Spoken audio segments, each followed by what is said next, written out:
Hello and welcome back to the News Project Live on GNAT-TV's Facebook page. I'm Andrew McKeever, the news director at GNAT-TV's News Project. It's a pleasure to have you with us today. It's Friday, August 26th, and those of you who've been watching our program over the summer are wondering probably what happened to Griff McClellan.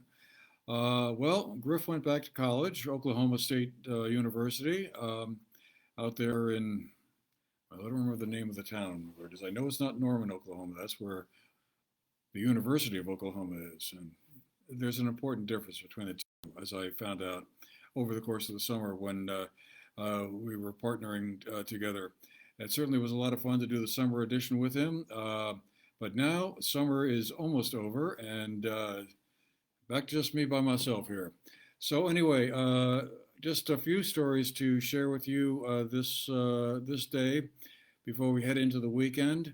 I guess the main story that is kind of interest is that the Maple Street School has a new head of school. His name is Daniel Skoglund. He'll be replacing Dr. Carolyn McKeever, who was appointed in 2019. Mr.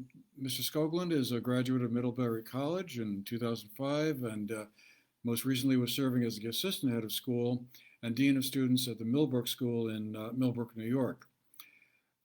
So we want to welcome Mr. Skoglund to the neighborhood and look forward to meeting him someday soon. School will be starting at Maple Street on September 1st. All of a sudden, that's coming up very suddenly, but schools in other area schools are starting even sooner than that. Today, for instance, is the first day of school at the Long Trail School in Dorset and also at Burnburton Academy in Manchester Village. So the school bells are ringing already.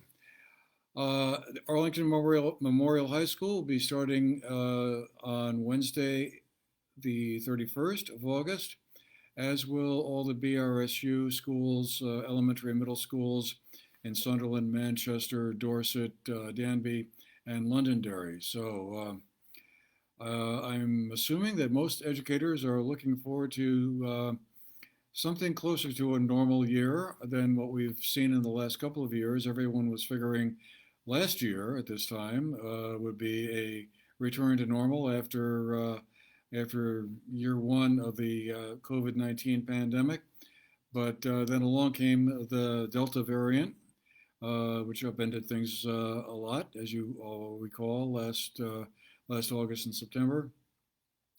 And then we also, of course, had the Omicron variant after that. So while schools began to kind of be pretty much in-person events again, and remote learning began to fade away somewhat, it was hardly kind of what you would associate with it being a normal year. So fingers crossed and all that, but I'm sure educators and students and parents and everyone else will be looking forward to a school year that is a little closer to what we all remember from years gone by before 2020. Otherwise, it's not really new news anymore, but just in case you hadn't heard or been on vacation or something, most of you will know that John O'Keefe is leaving the town of Manchester as its town manager. His last day at that post is today, Friday the 26th. He'll be moving on to work down in Williams College, where he's been hired as the Associate Athletic Director for Budget and Finance. He's going to be replaced in the interim by Leslie Pera, who served as the Human Resources and Operations Director. And now they'll presumably, the Select Board will probably go through a search process to come up with a new town manager, presumably, hopefully, before town meeting in March. Mr. O'Keefe has been the town manager at Manchester since January of 27, and as it turns out, the Williams College women's soccer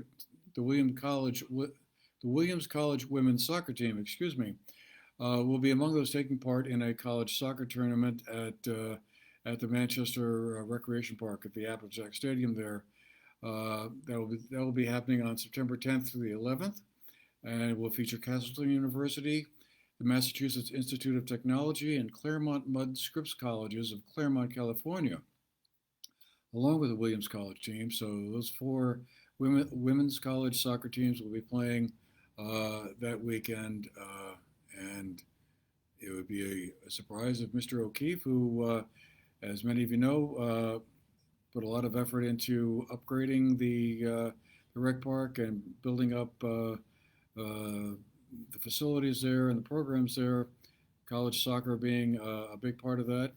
I'm sure he'll be hanging out there. Otherwise, the town of Sunderland is working with the Bennington County Regional Commission to study forming a special village center district along Route 7A and Hill Farm Road. We're very much a work in progress that was initiated by the town's planning commission.